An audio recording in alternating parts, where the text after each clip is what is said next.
Malaquías capítulo número 3. Vuestras palabras contra mí han sido violentas, dice Jehová. Y dijisteis, ¿qué hemos hablado contra ti?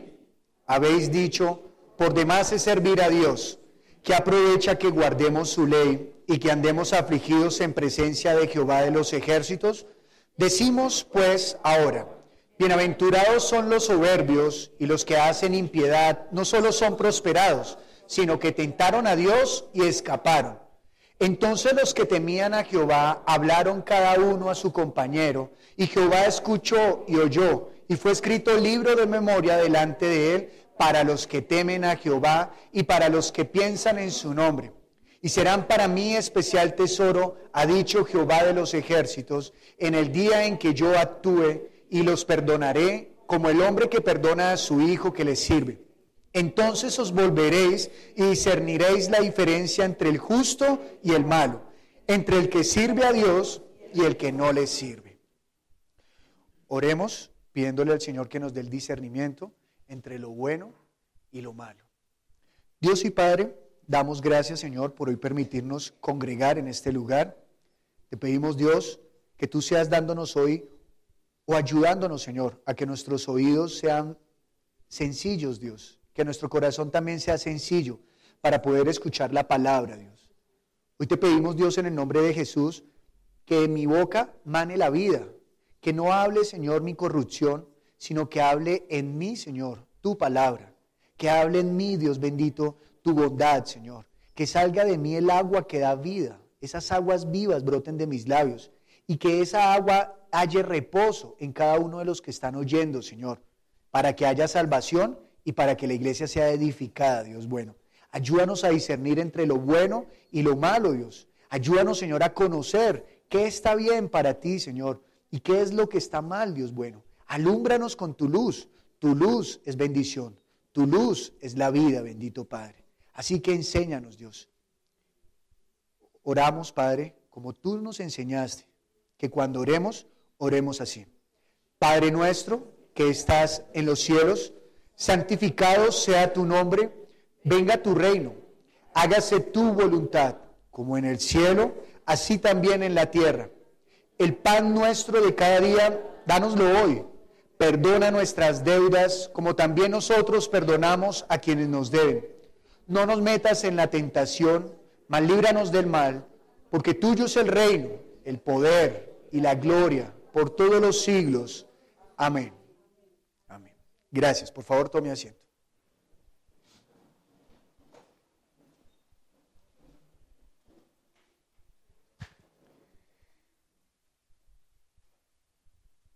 Nosotros como iglesia debemos acudir a la palabra para extraer sabiduría, misericordia, justicia, fe.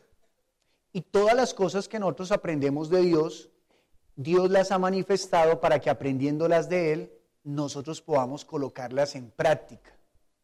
Si nosotros aprendemos que Dios es justo, hemos de aprender cómo ser justos. Entonces venimos a Cristo y hallamos la justicia. Si nosotros aprendemos que Dios es misericordioso, hemos de venir a Cristo y Cristo nos enseñará cómo ser misericordiosos. Así como también Cristo nos enseña a ser manso y nos enseña que Dios es manso y es humilde, nosotros también debemos aprender de Él a ser mansos y humildes. Y allí sí que no tenemos duda porque Él literalmente dijo, aprended de mí que soy manso y humilde. Mas si nosotros vemos que en la palabra Dios hace diferencias, es decir, discierne, hace distinción, quiere decir que Él también nos quiere enseñar a nosotros para que nosotros también hagamos distinción. Nosotros en medio de nuestras debilidades solemos hacer distinción entre pecados. ¿Qué pecado es más grande y qué pecado es más pequeño? Y a través de esa distinción tratar de sentirnos más justos unos que otros. Así que cuando nosotros hablamos de distinguir entre lo bueno y lo malo, no es sentarnos en la silla del escarnecedor y comenzar a señalar los pecados que no podemos tolerar y los que sí podemos pasar por alto, porque allí nos volveríamos nosotros unos hipócritas, porque el pecado al fin y al cabo mancha. No importa cuánta cantidad de tinta o no importa cuánta cantidad de agua podrida usted le inyecte al ponqué, al fin y al cabo, si usted inyecta una sola gota podrida a la mezcla del ponqué, se tiró el ponqué y va a contaminar a todo aquel que le participe el ponqué. Entonces nosotros no podemos pensar que el discernimiento se trata de lo bueno y lo malo, es clasificación de pecados. ¿Y esto por qué lo digo? Porque eso se ha manifestado en la iglesia. Nosotros hemos de discernir qué es lo bueno y qué es lo malo, punto. ¿Y quién nos enseña eso? Jesús. Él es la puerta. Cuando estábamos leyendo el Salmo al inicio, allí hablaba acerca de un hombre que estaba acongojado por los malos. Pero él al final del Salmo hace una diferencia que no es de su criterio propio, sino que es que Dios se la enseñó. Y este hombre que está hablando acá en Malaquías, dice que le dijo Malaquías al pueblo, vuestras palabras contra mí han sido violentas, dice Jehová. Y dijiste, ¿qué hemos hablado contra ti? Y nosotros ya hemos visto que durante todo Malaquías el pueblo se la pasa haciendo preguntas tontas. ¿En qué te hemos deshonrado? Quiere decir que el pueblo que perdió la capacidad de discernir entre lo bueno y lo malo. Perdió la capacidad de discernir entre lo bueno y lo malo. Por ejemplo, esta semana yo hablaba con una persona que en este momento está viajando, entonces el domingo se congregó en otra iglesia, y yo le pregunté cómo le fue. Entonces me dijo, no, bien, ¿cómo estuvo? Yo le comencé a preguntar a las personas cómo estuvo tal cosa, cómo estuvo lo otro, pero normalmente al punto que quiero llegar es, ¿qué aprendió? No lo pregunto para juzgar la iglesia, sino para mirar si se está poniendo cuidado al congregarse, ¿no? Y entonces me dijo, no, estuvo muy chévere y aprendí mucho de Dios. Y le dije, bueno, ¿qué aprendió? Y entonces me enseñó que allí había aprendido ese día acerca de que la iglesia podía ser útil en la parte política y bueno, y comenzó allí. Y yo le dije, pero ¿y qué aprendió de Dios? Entonces yo le dije, bueno, ¿y qué opinas de eso? Y dijo, no, buena, pues uno extraña a su iglesia. Así me dijo. Terminamos yo allí le animé a que buscara la palabra, le dije, haya la palabra en lo que están predicando, por favor. Y cuando terminé, me di cuenta que nosotros tenemos un problema como iglesia. Lo hablo localmente y también hasta donde alcance a llegar esas palabras. Y es que nosotros solemos pensar que el afecto por nuestra iglesia es la verdad. Entonces ella me dijo, no, pero igual uno extraña a la iglesia. O bueno, no sé si como yo soy el pastor de la iglesia, entonces ella me habrá dicho como para que me hiciera sentir bien, ¿no? Pero yo le dije, no es por afecto que usted debe extrañar algo en cuanto a lo espiritual. Bueno, sí, hay afectos, claro que sí, es que no quiero que me malinterpreten. Obviamente hay afectos entre nosotros, sí. Pero yo estaba hablando netamente de la palabra. Le dije, usted no debe extrañar la palabra de la iglesia por el afecto que tiene a la iglesia, sino que de verdad extrañe la palabra. Porque nosotros cada vez que rendimos el culto, hemos de sentarnos a recibir la palabra y nosotros podemos recibir palabra todos los días. Pero el que está recibiendo debe tener el corazón dispuesto de tal manera que sea el sacrificio agradable a Dios. Es decir, que la palabra que sale para dar vida haya allí reposo. De esa manera está rindiendo el culto. Que permita que esa palabra venga. Pero entonces me doy cuenta que también nosotros podemos hablar muchísimo, pero si nosotros no tenemos el corazón manso, enseñable, dócil para que Dios allí entre y penetre, pues la palabra no va a poder reposar y no va a haber vida. No se trata de que somos vida o de que podemos discernir entre lo bueno y lo malo porque usted se congrega acá. No es por eso. Es porque usted ha recibido la palabra y ha entendido cuál es el camino. Entonces me di cuenta que posiblemente en la iglesia se encuentran personas congregándose en acá porque ha estado el run de que aquí predican bien, pero no se ha sentado a recibir esa palabra, sino, ¿y usted por qué congrega allá? No, porque otros dicen que sí, que allá es buena palabra. Pues mal hecho, porque nosotros debemos aprender como de los de Berea, que fueron mansos y humildes, no ante Pablo, sino ante la palabra, para que cuando Pablo se iba, ellos discernían la palabra. No era que fueran altivos, era que estaban amando el Espíritu de Dios. Eso es diferente. Entonces estos hombres preguntan, ¿qué hemos hablado contra ti? Pues a Dios, ¿qué le podemos ocultar? ¿A Dios qué le podríamos ocultar? ¿Qué podemos esconderle a Dios? Nada. Y dice el versículo 14, habéis dicho, por demás es servir a Dios. Uy, esas palabras son terribles. Cuando se está diciendo que por demás, es que ya no es importante. Ya no es importante. Y la Biblia lo muestra. Por ejemplo, la Biblia dice, buscad el reino de los cielos y su justicia, y lo demás vendrá por añadidura. Quiere decir que ¿qué es lo importante? El reino de los cielos y su justicia. Y lo demás no es lo importante. Pero aquí este pueblo está diciendo que el servicio a Dios, ¿qué es? Es lo demás, es por demás. Y entonces dice, ¿qué aprovechará que guardemos su ley y que andemos afligidos en presencia de Jehová de los ejércitos? Eso se preguntaba la gente. ¿De qué aprovecha que nosotros guardemos las palabras de Dios? ¿De qué aprovecha que nosotros nos aflijamos? Allí cuando está diciendo afligir, en algunas versiones dice que se abstengan, es decir, habla de esa aflicción es porque se está apartando del mundo, no camina igual que el mundo. ¿Sí? No camina igual que el mundo. Entonces esa es la aflicción del alma, ¿no? Porque el alma a veces codicia las cosas de este mundo. Dice la Biblia que el ojo no se cansa de ver. Entonces imagínese, usted llega con el evangelio y le dice al ojo, deténgase. Porque el ojo codicia y el oído no se cansa de escuchar. Entonces, ay no, es que ya me cansé de escuchar de Jesús. Quiero escuchar otra predicación que me lleve a otro nivel, a otra dimensión. Y entonces no, viene la palabra y nos limpia, nos pone el par, el stop. Pero ellos están diciendo ¿qué? ¿De qué sirve guardar la palabra de Dios?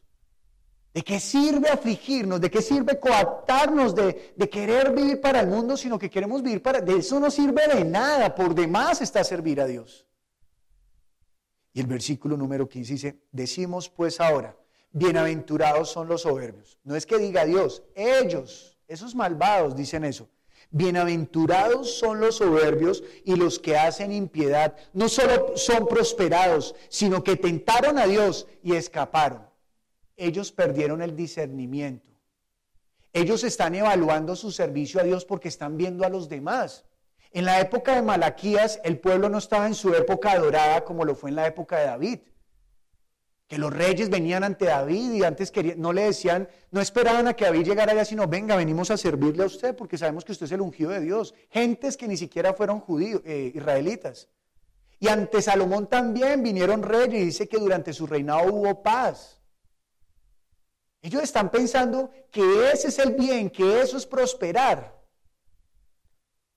Entonces en el tiempo de Malaquías están viendo un pueblo maltrecho, con el templo y con la ciudad a medio murallas y bueno, ¿y qué hacemos? Y vienen los que quieran y nos gobiernan y Dios ha permitido eso. ¿Qué provecho hay de servirle a Dios si mire todo lo que nos pasa? En cambio vemos a los maldados que prosperan, tientan a Dios y nada les pasa. Palabras gravísimas. Porque el mismo Señor dijo, no tentarás al Señor tu Dios. Quiere decir que incluso perdieron el discernimiento. No, Dios cambia. Dios dijo que no había que tentarlo, pero vea, ahí lo tientan y nada pasa.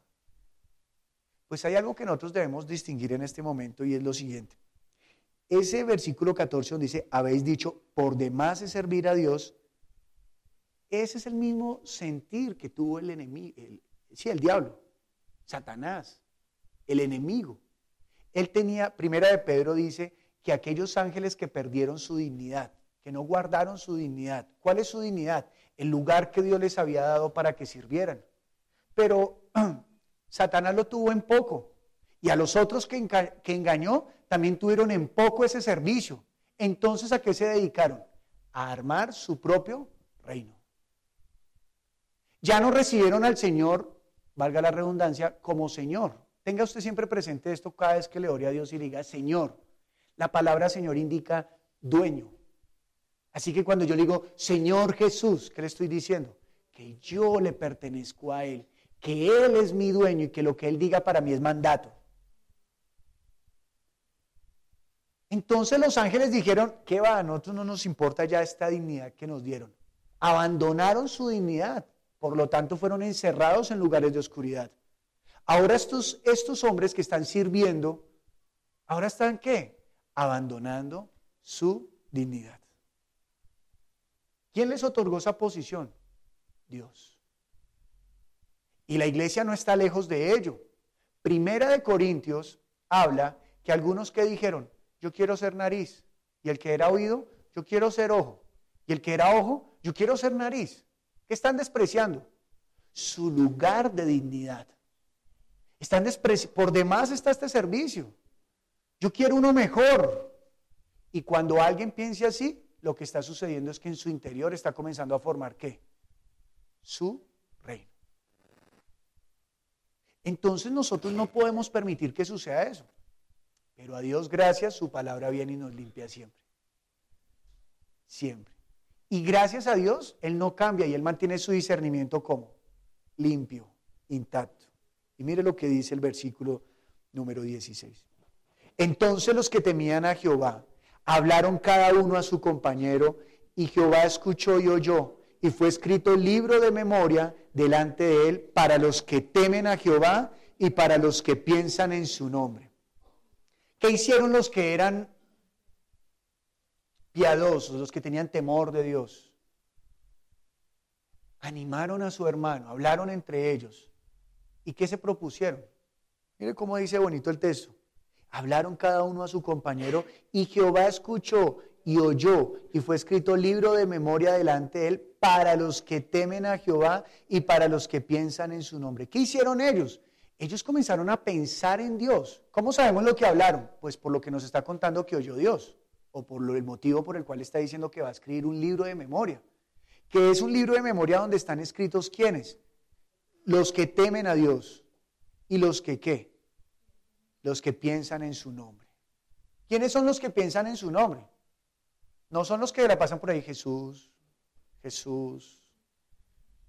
Jesús es verbo y no sustantivo. Y no. ¿Quiénes son los que piensan en su nombre? Dice que es los que están buscando que le den la gloria a ese nombre. ¿Dónde servían estos hombres? En el templo. Ahora yo le pregunto a usted, ¿en dónde sirve usted? ¿En el templo también? Dijo Pablo a la iglesia, ¿acaso no conocen que sus cuerpos son templo de Dios? Así que usted ya no va al templo, usted es el templo. Y no podemos despreciar ese servicio que le hemos prestado a Dios. ¿Qué es lo primero que debemos tener en cuenta? Yo aquí quiero llamar su atención sobre donde dice, y fue escrito libro de memoria. Acompáñeme por favor a Éxodo capítulo número 32.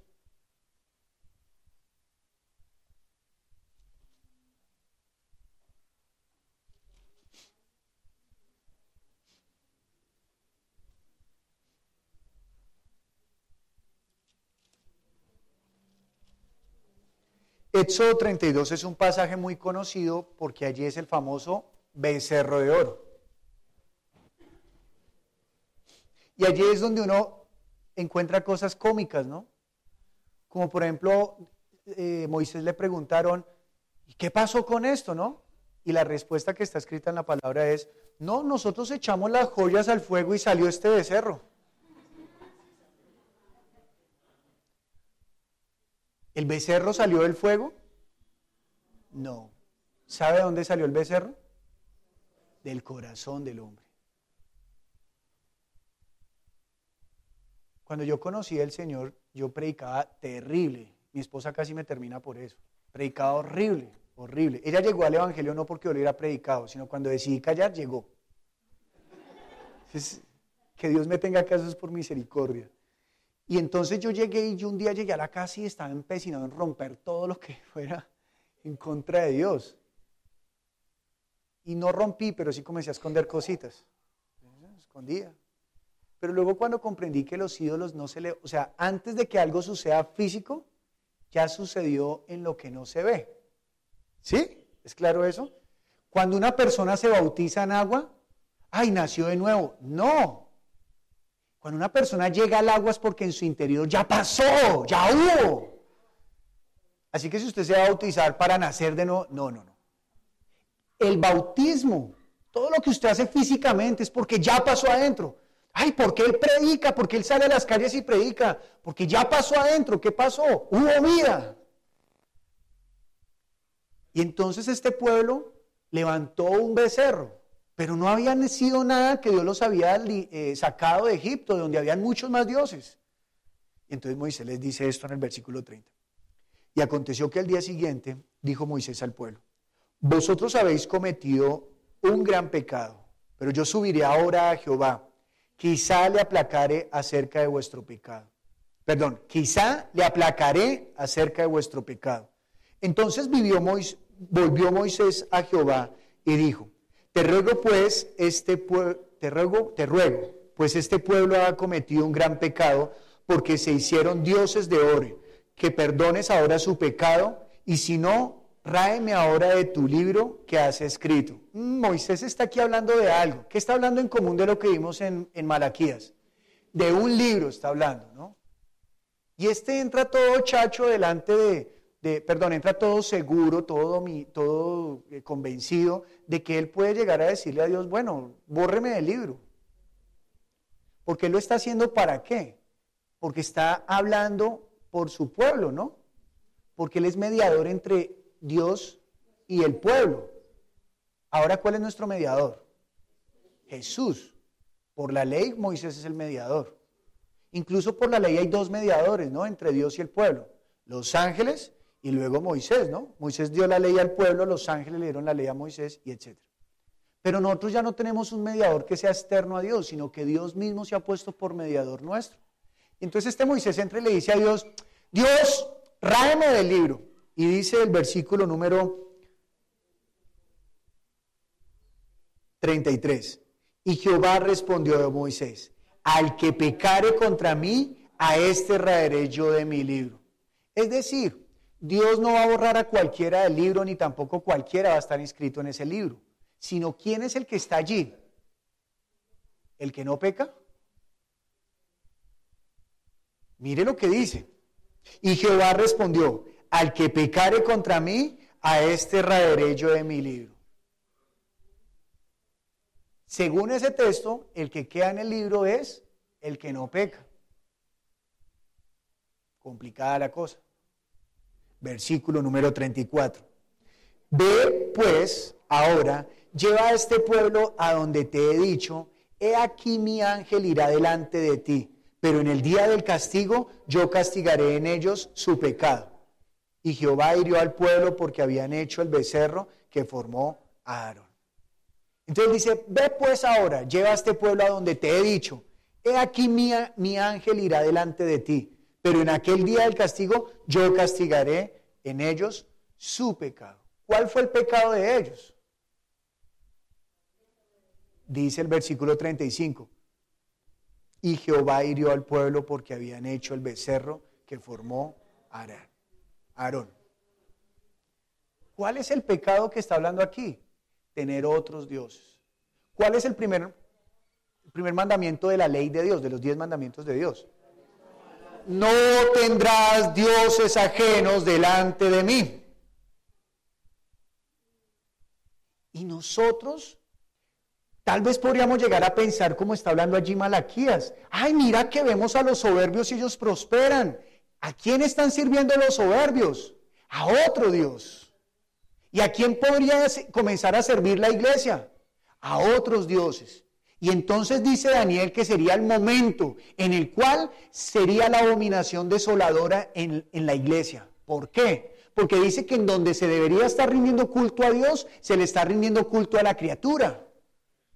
Estos sacerdotes, aunque servían, aunque estaban llevándole el cordero, aunque ya leímos que no era el mejor, ¿no? Pero llevaban, o sea, ellos estaban llevando el rito por llevarlo.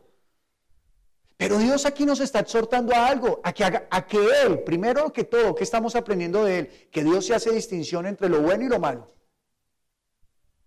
Y que Dios, cuando está hablando de lo bueno, no está hablando de que usted es inmaculado y que usted ya no volvió a pecar nunca más. No. Cuando Él está hablando de lo bueno, ¿qué es lo bueno? Reconocer a Dios como el único. Eso es lo bueno.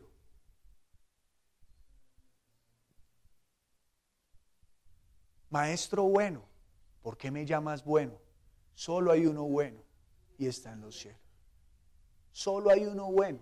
Algunas personas toman esto como de que Jesús dijo, no, yo no soy bueno. No, Él nunca dijo que no era bueno. Solamente señaló al Padre, porque el Hijo vino para darle gloria ¿a quién?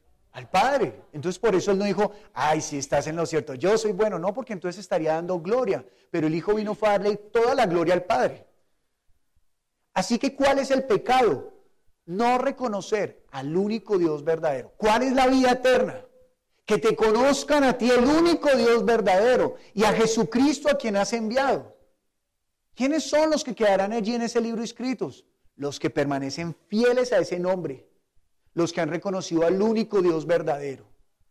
Así que Malaquías, ¿de qué está hablando? De un pueblo que aunque está sirviendo en el templo que Dios permitió que levantaran, de un pueblo que aunque está llevando los sacrificios según los ritos que están en la ley de Moisés, ese pueblo ya tiene un corazón apartado de Dios. ¿Y Jesús qué dijo? ¿Qué le dijo a esos hombres que en vez de amar la ley, amaron más las tradiciones de los hombres? Vosotros de labio me honráis, pero vuestro corazón lejos está de mí. Este es el punto en el cual nosotros debemos mirar la aplicación para nosotros, y es, ¿estamos en peligro de levantar otros dioses? ¿Estamos en peligro de levantar otros dioses en nuestra vida? Hay dos cosas que debemos mirar. Una es, el que crea estar firme, mire que no caiga. Y otra, que perseveremos hasta el final. ¿Hemos de estar nosotros en el momento en el cual tal vez levantemos otros dioses en nuestros corazones? No nos hace cristianos el estar acá sentados. No nos hace cristianos el decir Jesús, Jesús. No nos hace cristianos el tener la Biblia, bueno, ya casi no se ve como desodorante, pero por lo menos sí se utiliza ahora como excusa, ¿cierto? No os lo hace cristiano que usted tenga 10,000 versiones en el celular. No lo hace cristiano que usted sea un erudito ante la palabra o con la palabra. No lo hace cristiano usted ser buena papa, buena leche. Lo hace cristiano seguir a Cristo. Y seguir a Cristo es más que decir, yo soy de Cristo. Se trata de que mi corazón está siendo gobernado por sus palabras. Perdón. Y entonces cuando sus palabras gobiernan mi corazón, yo podré discernir entre lo bueno y lo malo, porque su palabra es luz. Entonces podré identificar lo que me hace tropezar y el camino que Él me ha abierto. Nosotros no nos podemos confiar por un nombre de que vive, porque de pronto cuando venga el Señor nos dirá, usted que tiene nombre de que vive, pero ella dijo que usted está muerto. Nosotros debemos discernir qué es lo bueno y qué es lo malo. Y lo bueno delante de Dios es que nosotros nos arrodillemos ante Él. Pero también Dios en Apocalipsis habla de una iglesia que perdió ese primer amor. Pero tenían amor por el nombre. Curioso. Tenían amor por el nombre de Jesús, pero perdieron el primer amor. Y Dios les dice, aunque aman mi nombre, se pueden perder. La seguridad en nosotros no debe ser por nuestras fuerzas, por nuestros conceptos, sino que nosotros permanezcamos humildes. Hace 8 días hablábamos, ser como niños delante de Dios, dar la vida por Él. Usted no se hace, mire, claramente usted no se hace cristiano por amar al pastor. Pastor tal vez es igual de débil o más débil que usted. Simplemente Dios lo puso allá. No crea que Dios pone de pastores a los más grandes. No, al que a Él se le antoja ponerlo, a Él lo llama.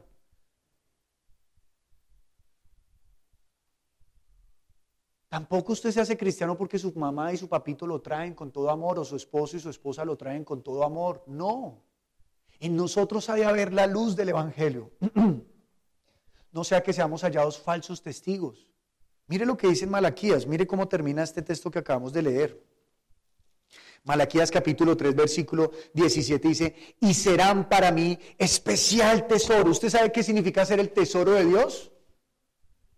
Yo no sé si usted se lo imagina, pero le voy a describir quién es Dios. Es el dueño de todo lo que existe. No necesita nada de nadie. Dice la palabra, si yo necesitara comida, ¿les pediría a ustedes? No, yo soy el dueño de todo. Si necesitara oro, les pediría a ustedes, tampoco, porque yo soy el dueño del oro y la plata. Pero a ese gran Dios que no le falta nada, aquellos que piensan en su nombre y guardan su palabra son ¿qué? Especial tesoro. Oiga, yo no sé si lo está entendiendo, pero lo que está diciendo allí es que usted y yo, amando su palabra y guardando su palabra, manteniendo su nombre con todo amor, sin hipocresías, lo estamos enriqueciendo a Él. ¿Sabe qué es eso en otras palabras? Eso es darle la gloria. No le damos la gloria a Dios buscando nuestra gloria. Le damos la gloria a Dios buscando su gloria, que lo vean a Él. ¿De qué sirve que nos vean a nosotros? De nada. ¿Cómo nos vamos a engañar nosotros? ¿Nos vamos a dejar engañar con cómo le va bien a los ojos de la carne a los de afuera? No. Nuestra prosperidad y nuestro triunfo está en el Espíritu delante de Dios. Mire lo que dice, y serán para mí especial tesoro, ha dicho Jehová de los ejércitos, en el día en que yo actúe, y los perdonaré como el hombre que perdona a su hijo que le sirve. ¿Qué fue lo que hicieron en Éxodo 32? Dios le dijo a Moisés, llévelos a donde les dije. Y allá los llevaron. Y allá Dios manifestó su castigo. ¿Sabe qué hicieron? Los de la tribu de Leví desenvainaron sus espadas y Moisés le dijo, maten al que no honra a Dios. Y dice que ese día murieron 30 y algo mil de hombres. ¿Y qué dice ahora los apóstoles cuando leemos la Biblia? Y todas estas cosas sucedieron como ejemplo para nosotros. Entonces usted se mira al de al lado y ¿usted me va a enterrar la espada? Pues no. Lo que está diciendo es que al final de los tiempos Dios hará distinción entre el justo y el injusto, entre el que hace lo bueno y el que hace lo malo. Y entonces nosotros debemos salirnos de esa concepción de, ese es mentiroso, él se va a ir para el lado izquierdo. Ay, pues usted también se va a ir por arrogante y por altivo y por lacra.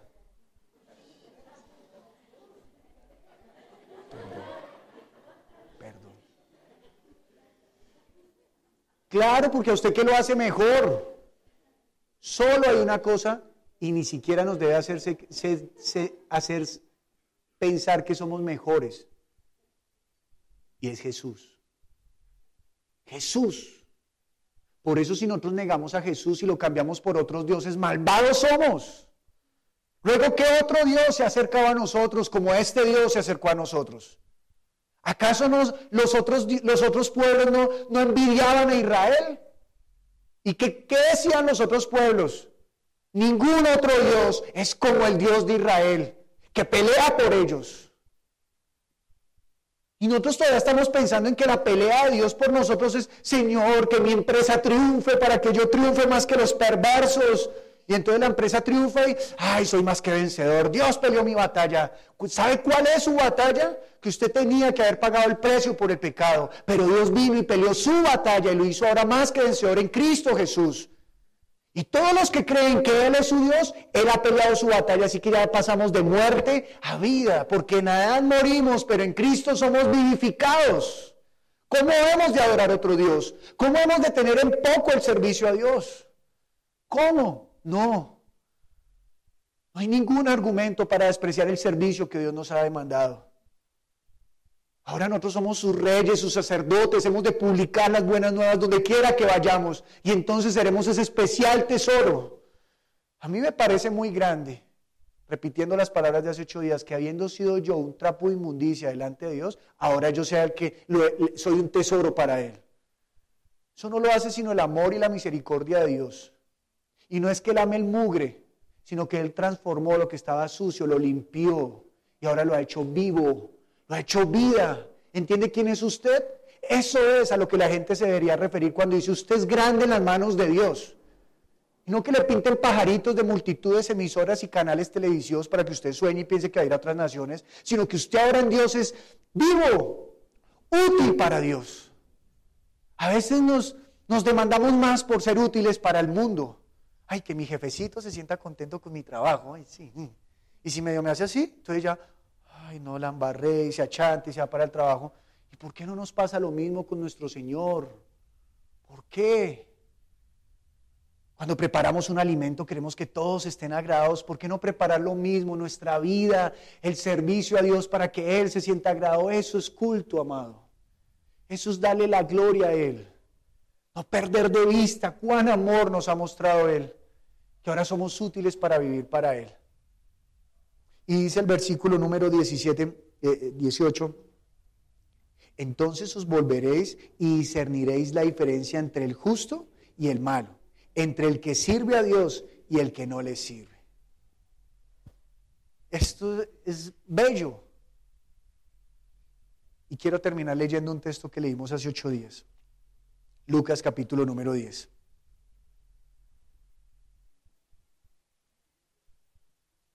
Mire esta delicia.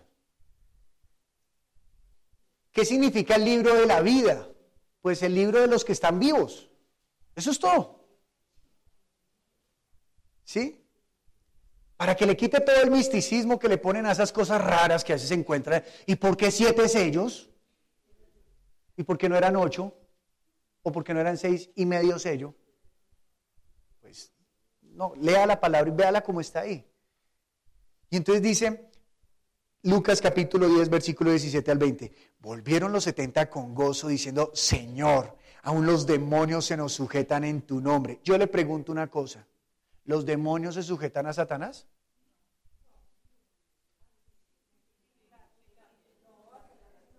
No, ellos hacen lo que quieran.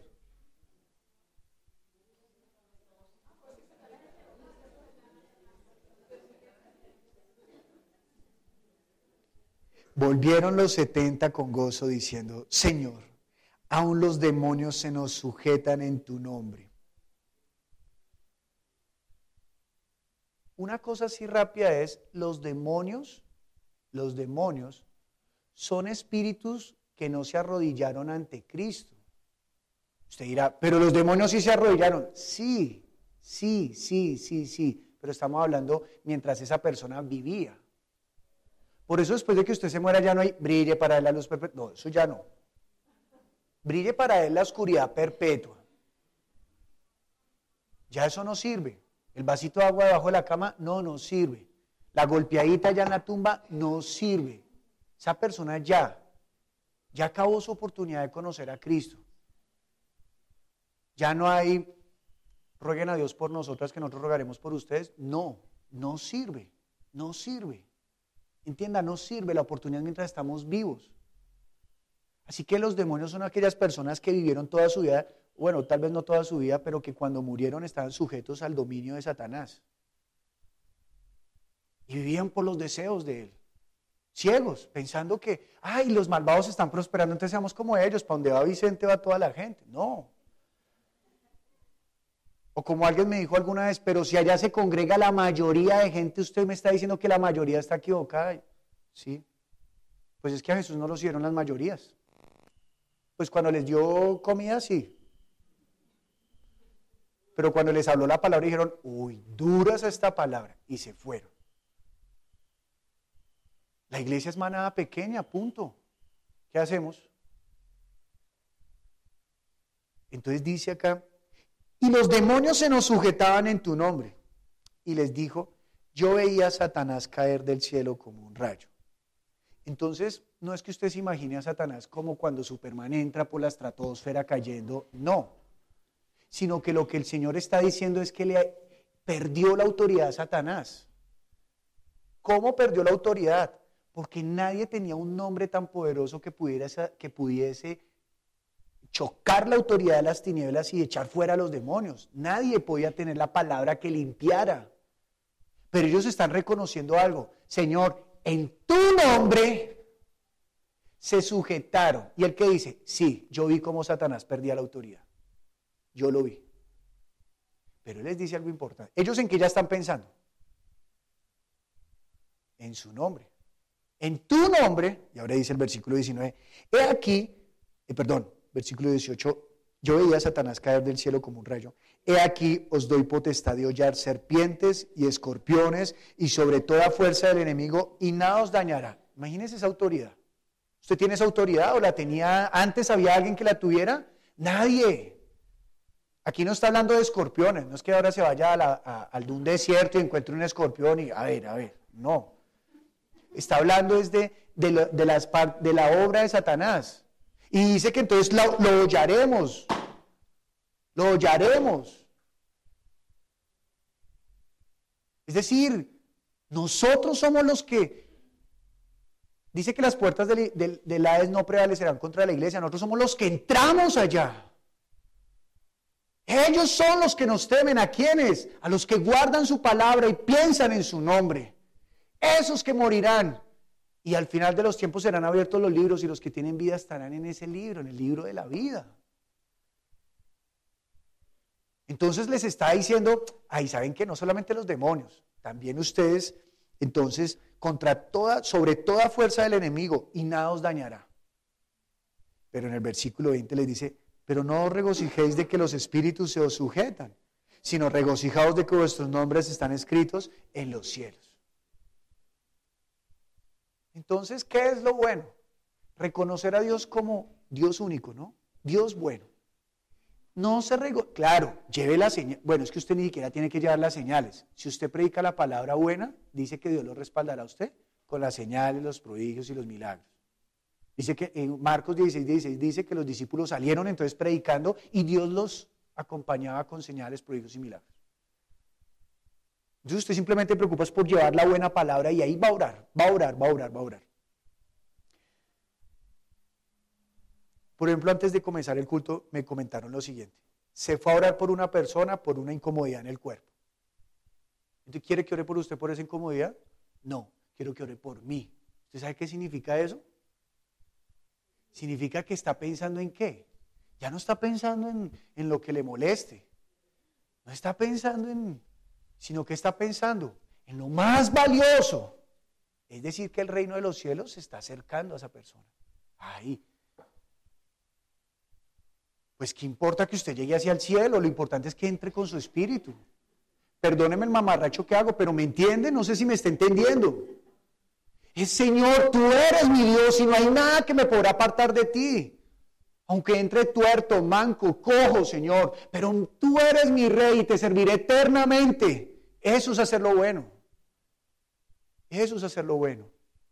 Entonces les dice, regocíjense. Sí, en que hacen todas esas cosas. Pero regocíjense más en qué, en que ustedes están escritos en el libro de los vivientes, de los que tienen vida. Porque llegará el día del castigo y allí nos daremos cuenta la diferencia entre el justo y el injusto. Por eso no juzgue, pero si a veces no estuviera agradando a Dios le iría mal. No.